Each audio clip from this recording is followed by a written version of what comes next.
झाली संक्रांतीच्या पूजेला ये लवकर. हा आता आणि गुळाच्या पोळ्या पण करायच्यात. हा आवर पटपट छान तयार हो. आपल्याला संक्रांतीची पूजा करायची. छान दिसते साडी. हो का. काळी साडी आपल्यात घालतात ना संक्रांतीच्या पूजेला. गुळाची पोळी करायची. बघ तयार. हे बघ हे तीळ आहेत, हे गुळ आहे, हे थोडस बेसन पीठ आहे, हा रवा आहे आणि तेल लागतंय मोहनसाठी. आणि गव्हाचं पीठ घेतलंय आणि थोडस आता हे आपण एक सिक्रेट म्हणजे गुळ बाहेर न येण्यासाठी आपण चुना थोडा घालणार आहे. त्यामुळे गुळ अजिबात बाहेर येत नाही आणि खूप खुसखुशीत पोळी होते. एवढं साहित्य लागतंय आणि खूप छान छान पोळ्या होतात. आता आपण तयारी करू. भाजायला घेऊया एक एक. जास्त वेळ लागत नाही, होतं लगेच. तीळ का? हा तीळ. छान होतात पोळ्या. गुळाच्या पोळ्या आपल्यात करतात ना संक्रांतीला. आपण गुळाच्या पोळ्या करू.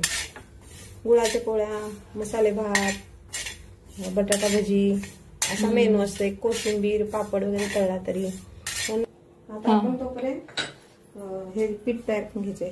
मीठ घालायचं यात. थोडस एक पाव वाटी उकळतं तेल घालायचंय. मोहन जरा जास्त घालायचंय म्हणजे मग पोळी खुसखुशीत होते. हा वाटीभर रवा आपण ह्यात, छोटी वाटी रवा घालणार आहे ह्यात, कारण पोळी छान खुसखुशीत होते आहे ना. तेल उकळलेलं आहे ह्यात घालायचंय. असं बघ हे चरचर चरचर झालं पाहिजे. चांगलं याला आहे ना, म्हणजे मोहन बसतं त्याला तसं. तोपर्यंत आता हे मळून घ्यायचं. आता हे पीठ आहे ना, मोहन सगळं त्याला हे करून घेते मी. मिक्स करून घेते आणि मळून घेते. मळून ठेवायचं आणि मग तिकडे गुळ तयार करून घ्यायचा. आता तीळ भाजलेले आहेत आपण. आता गुळ, तीळ थोडस आपण आता त्यात आणि बेसन भाजून घालणार आहे तुपात, ह्याच्यामध्ये गुळात.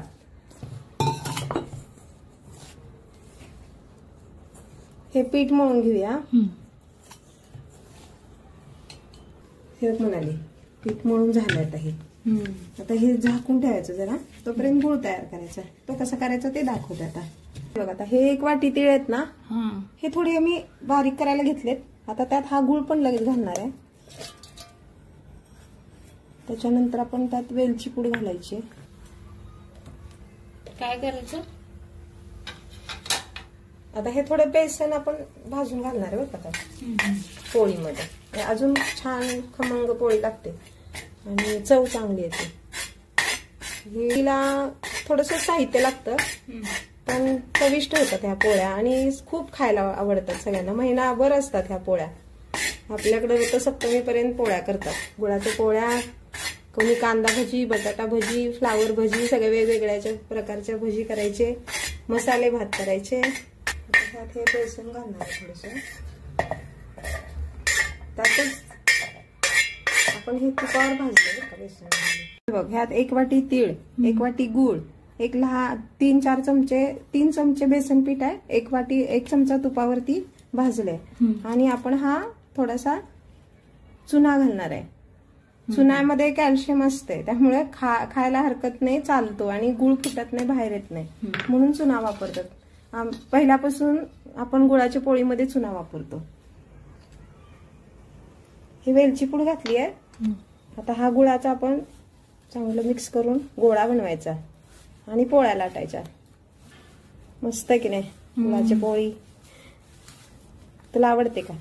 हो, खूप छान होतात गुळाच्या पोळ्या. प्रत्येक सणाचं वैशिष्ट्य असतं. त्यावेळी आता मकर संक्रांतीला सूर्य मकर राशीत प्रवेश करतो तेव्हा आपल्याला उष्णतेची गरज असते. तांदळाचं पीठ काय? हा, तांदळाच्या पिठावरती हे करायचंय. त्यामुळे आपण हीट तयार व्हावी म्हणून तीळ खाल्ले जातात खरं तर.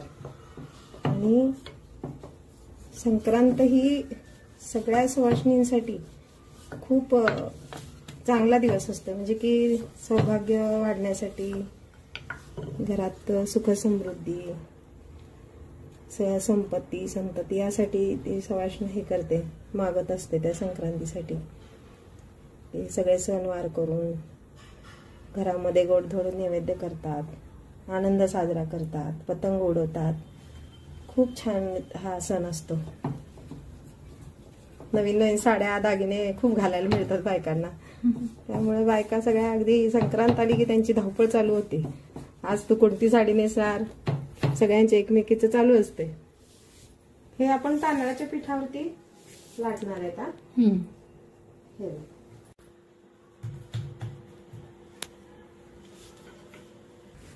ह्या पोळ्या ना तुपावर पण चांगल्या लागतात. तूप, दूध, मसाले भात, कोशिंबीर एखादी असं करायचं ह्याला, याच्याशी रिलेटेड खायला. गुळाच्या पोळ्या पण खूप छान लागतात.